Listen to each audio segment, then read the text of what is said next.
problem was me. I'm your host, Tom Gagliano. I'm a best-selling author, family dynamics expert, and social worker. And we'll be discussing childhood messages and their impact on addiction, the intimacy we have or don't have, our parenting skills, the careers we choose, even the roles we're set up to play in life.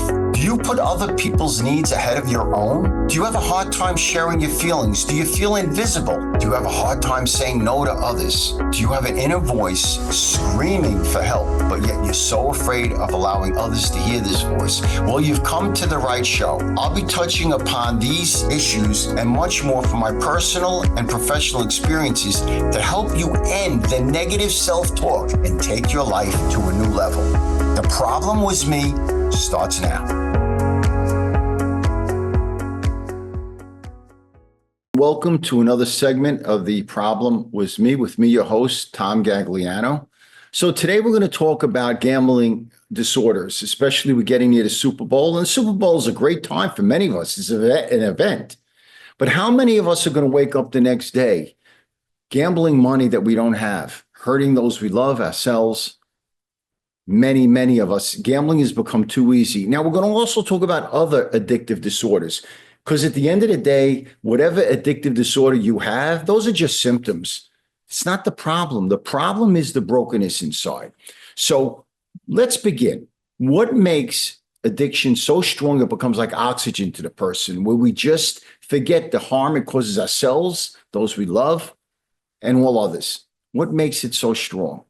So we're going to begin with the problem, go to the solution, and how to work the solution. Because it's not easy to understand the impact gambling has on people. Well, I believe that any disorder, any addictive disorder, including gambling, becomes an intimacy substitute. What do I mean by that? It means that whatever that disorder is, gambling or any other disorder, we're getting such a big impact from it. It makes us feel good. It makes us feel connected. It makes us feel alive. And that should be happening with the intimate connections we have in our lives with other people. And why doesn't it? What makes somebody gamble a little bit and have fun and somebody else risk their livelihood through gambling? What makes somebody drink a little bit and somebody else drink to the point that they're getting DWIs or getting in trouble?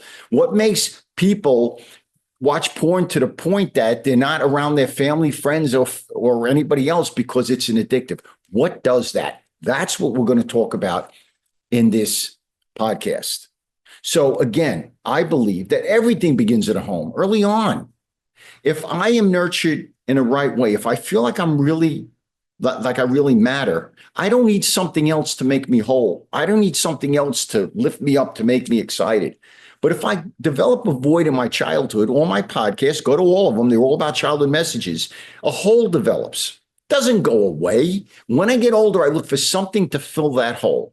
Gambling, drinking, drugs, whatever it is, it brings me to life. It makes me alive. But it doesn't tell me the consequences afterwards. It brings a destructive entitlement into me where I really forget while I'm going through that addictive process, the harm I'm causing those I love, myself, and all others. So everything begins in the home. So looking at this whole piece is like a jigsaw puzzle with pieces scattered all over. How do they fit? Why? Why does this happen? Well, I'm going to give you the answers. So before we get into anything deep here, I want you to understand that you can take what you can, that you can use here. You don't have to agree with everything. Take what you can that you can use to better your life. Whether you are an addict or you love someone that's an addict, learning why they turn away love and help when it's offered. I'll help you with that in this podcast. So let's talk about the problem. Well, the problem is the brokenness inside. We act out with our addictions in a destructive entitlement ways where we forget exactly what's going on. So we know what the problem is. It's pretty obvious, right? The solution. Well, the first piece of the solution is the willingness to get help, to go to other people, to make it a we process, to go to a rabbi, a priest, a bishop, 12-step program, therapist, allowing other help into your life. I call them witnesses. People that you're starting to tell them your truth. And it's not easy to do that. Now we go to the third piece, how to work the solution. Ooh, that's hard. That's the willingness to take direction. The solution is the willingness to get help.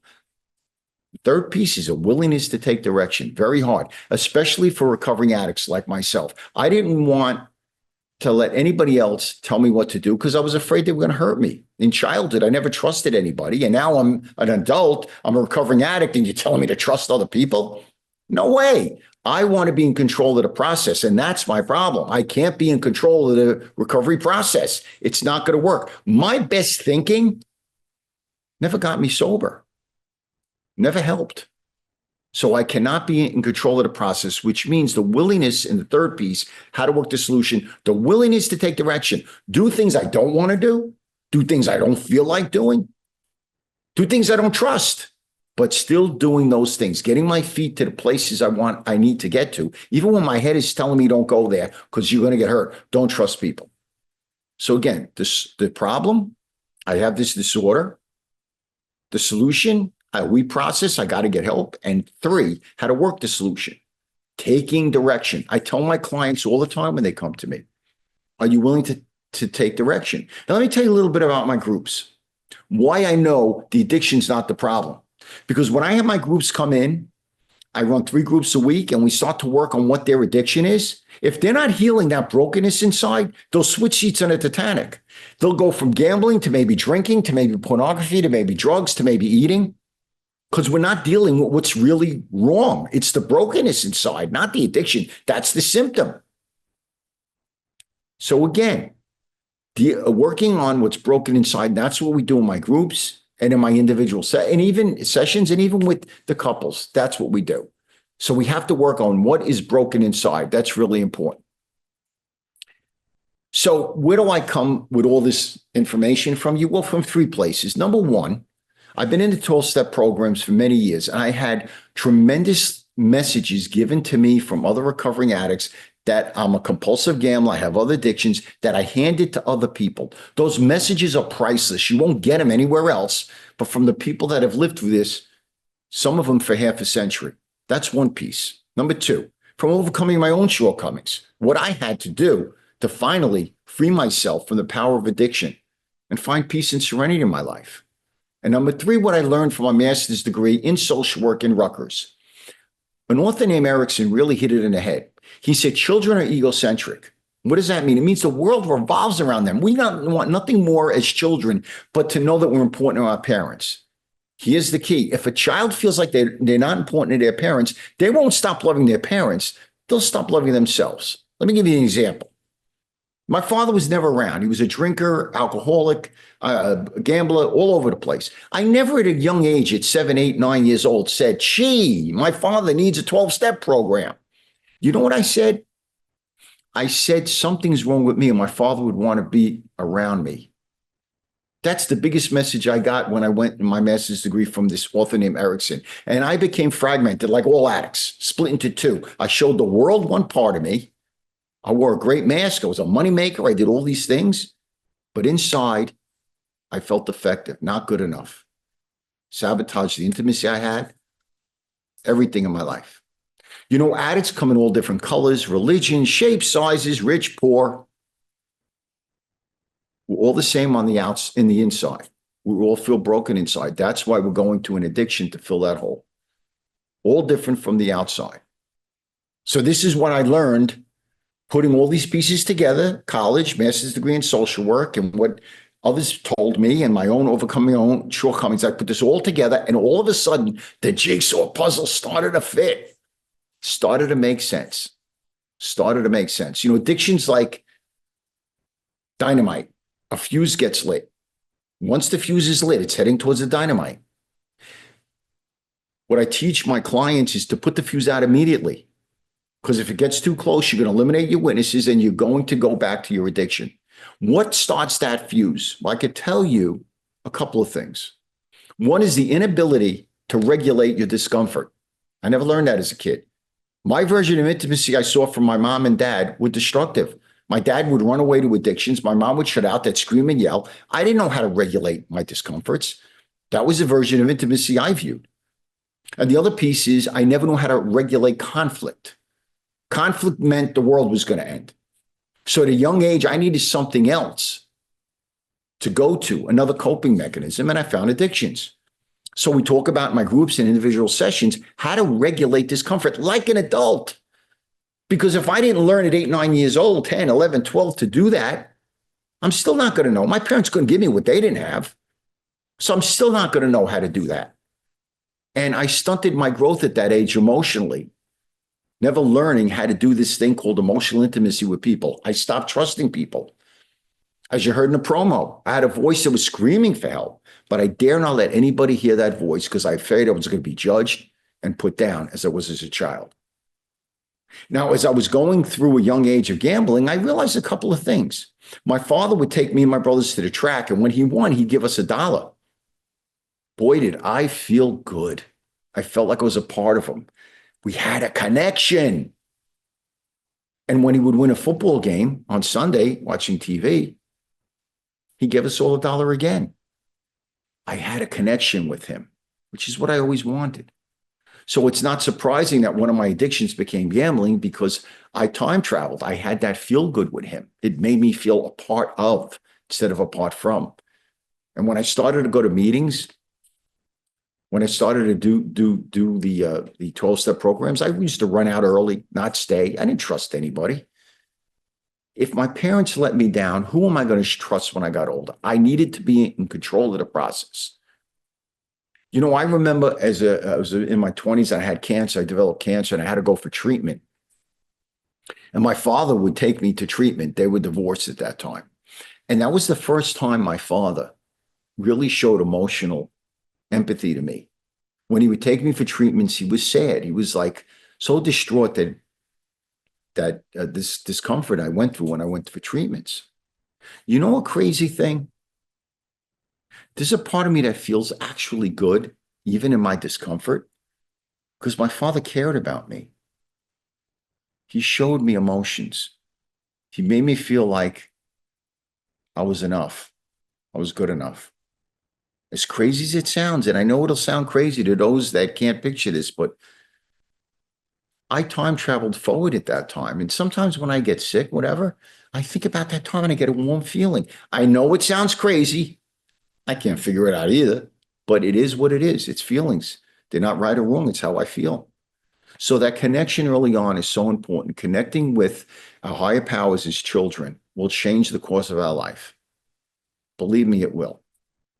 So as we move forward into this podcast, I'm going to begin in it. When we come back, I'm going to talk a little bit about what I do in my groups, what I do in individual sessions, how I help people, how I help couples overcome this. And the one thing I want to always say is, remember something in couples. You're not only in a relationship with your partner, you're in a relationship with your partner's childhood messages. And they're in a relationship with your childhood messages. Always remember that. It's so important to see sometimes what your partner's not saying, because either they're afraid to say it or they don't know how to say it.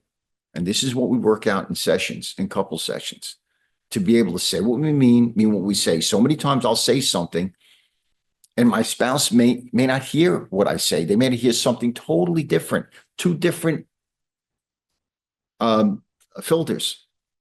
Important to understand that. Okay, we're going to take a quick break and then we're going to come back and let's talk a little bit about the solution in groups and individual.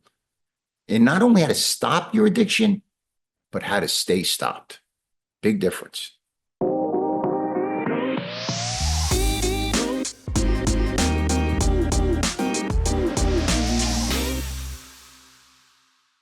Hi, welcome back to The Problem Was Me. And that's named my best-selling book with Dr. Abraham Twersky, a wonderful, wonderful man.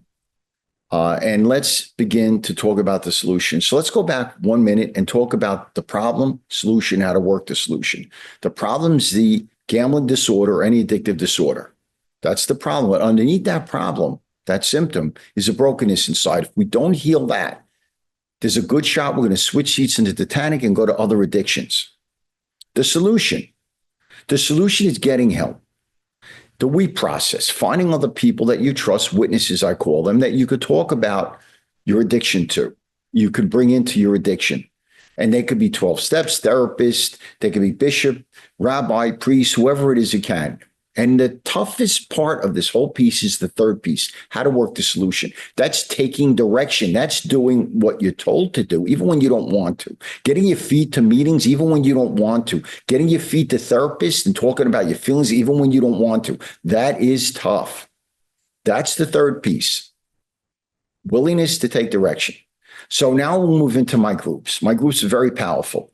What we do in my groups, each member checks in for 2 minutes, talks about what happened during that week that had a lot of emotional impact on them.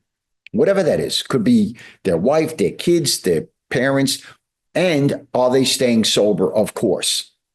Because we don't act out with addiction when we're ready to act out with addiction. There's a fuse that gets lit way before that. And that fuse starts going towards the dynamite.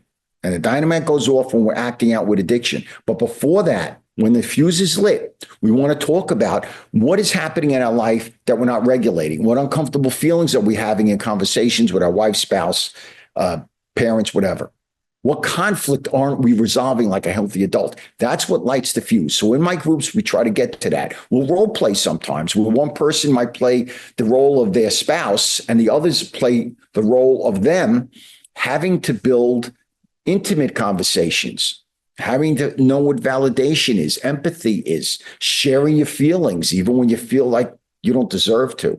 We talk about the 5 reasons that we don't talk about our feelings, which you'll find in another podcast I did earlier. The 5 reasons: either I don't talk because I don't think it'll help. I don't talk because I think that we're just going to get angry at each other. I don't talk because I feel like my feelings don't matter. I don't talk because I don't want to hurt their feelings. I don't talk because I don't want to be the identified patients, or all 5. All of these reasons will stop you from having the uncomfortable conversations you need to have in order to help you get through and build emotional intimacy, which again will leave less strain to your addiction as your coping mechanism. So this is what we do in group. This is what we role play. So at the end of group, everybody checks out one thing they could take out of group that can help them. And during the week, they're all on group text with each other, each individual group. So when things happen, they're talking to their witnesses. If you eliminate your witnesses, that fuse is going towards your ritual. And all gamblers, all addicts have rituals. My ritual was getting up early, looking at the lines, looking at the weather, who would I bet, where the lines go in and out. We all have rituals, which happen way before we gamble. So we talk about each other's rituals. Everybody in group knows everything about the other person, their childhood messages, which is huge. When are we time traveling? When does the voice of our spouse become that of our mom or dad? We all know all of this. You know, my groups, and all of them say the same thing without knowing each other, each individual group. They always say the group is like a family to them, the family they never had. We practice in group and then take it out to the outside world. And they all feel very close to each other, like a healthy family. Unconditional love. Wow. Unconditional love. That's how they feel. So when I have an individual that comes in to me for sessions on their gambling, I ask them, are they willing to take direction? And if they're not, they're going to do what they always did and get what they always got. So I start with giving them affirmations because they come in with such self-hate and shame that I want to break through that so they trust me. I share some of my things with them. And I ask them to make on individual cards affirmation notes in the mirror, in the bathroom, individually, each affirmation. I'm a good person that has a bad disease called gambling or drinking, whatever. I'm a loving child of God if they do believe in God. I deserve to be happy. All of these affirmations that they say that they don't feel like saying because it doesn't fit how they feel, that's okay. Keep saying them anyway. I give them an Excel sheet where they put check marks down because I want to build structure. I want them to feed recovery and not their addiction. So I give them an Excel sheet that I develop. Did you go to a meeting? Did you do gratitude lists? Did you do exercise? Did you do something you like to do? And on and on. You don't have to do it perfect. Just check, check, check. And then at the end, what made it a good day? Did you feel good about the day? And let's copy that day. Let's build healthy structure. This is what I do individually. Now, when we go to couples, I tell the one that is the addict, how could you help your spouse stay safe? and I get the spouse's input. What do they need? Maybe they need their phone filtered. Maybe they need the computer in the kitchen where they can't go, do things on their own. Maybe they even need, and this is a tough one, their partner's password so they can go on their phone when they want. They deserve that if they've been betrayed and hurt by gambling, drinking, infidelity, or anything else. What do they need to stay safe? And if I find that the addict is willing to do that, that's a big move. That means they really want to be in the relationship. Because if I say I want to be in the relationship, it means nothing unless I'm willing to take the actions to be in the relationship. It's like love. I could say I love you all the time. But love's an action word. How do I show you I love you? So what actions are you willing to take? That's what we do in couple sessions. Get your computer filtered. What do you need to do to make your partner safe? Check in phone calls, whatever it is. And if you really feel empathy that you hurt your partner, and if you really want to make it better, you'll take those actions to make them safe. Now, you don't have to. You could decide to be out of the relationship and say, I don't want to do this. That's okay. You could decide to be out. It's not my decision. It's your decision. But if you want to be in the relationship, then you need to be, I encourage you to take the actions needed to be in the relationship. How do you keep your partner safe? In words, in actions, and in situations. Showing love, not just saying I love you, but also connecting in a we process with other people that have gone through what you've gone through, that know how you're feeling and know what awaits you at the other end. That's huge too. That's what makes my group so strong. They all feel so connected like they never did before, because each one believes that the other one really has their back. There's no, you're telling me this because you're judging me, as we did in childhood. Unconditional love. It's very important. It's the key to everything. And to give our children the messages we didn't have. I got into this years ago. I was in business for many years, about 20 years ago. I got into this for two reasons. One, to help other people that suffered as I did from a terrible childhood and from addiction. And the second was to give my children the positive and healthy messages I never received in my own childhood. But I had to work on that. I had to get the messages from those I learned in a 12-step program. I had to learn the scholastic things I learned in Rutgers in my master's degree. And I had to learn what helped me overcome my own shortcomings, as I said earlier. So as you're going through this last podcast that I'm going to be doing for Transformation Talk Radio, if you want to hear more, go to my podcast. If you put in the search bar, The Problem Was Me on Spotify or iTunes, you will see my podcast popping up. I think I have 27 of them, I'm not sure, but they begin with childhood messages. And then it shows you how those childhood messages impact your intimacy with your partner, parenting skills, narcissism, boundaries, how to have a healthy breakup. I go on and on and on. Everything begins with the home. Everything. Those core beliefs are formed in childhood. At least that's what I believe. So I'm going to leave you with this. Take what you can that you can get out of my podcast, out of today. You don't have to agree with everything. Just take what you can. Take the nuggets of wisdom you could take out of this to help you in your life. I don't believe that everybody needs to agree with everything I say. I'm sure there's some things that can help you in your life. Take them. Leave the rest right here. Thank you. My name is Tom Gagliano, and I am the author of The Problem Was Me. Please listen to my podcast. My website is theproblemwasme.com, and I hope to hear from you soon. Thank you.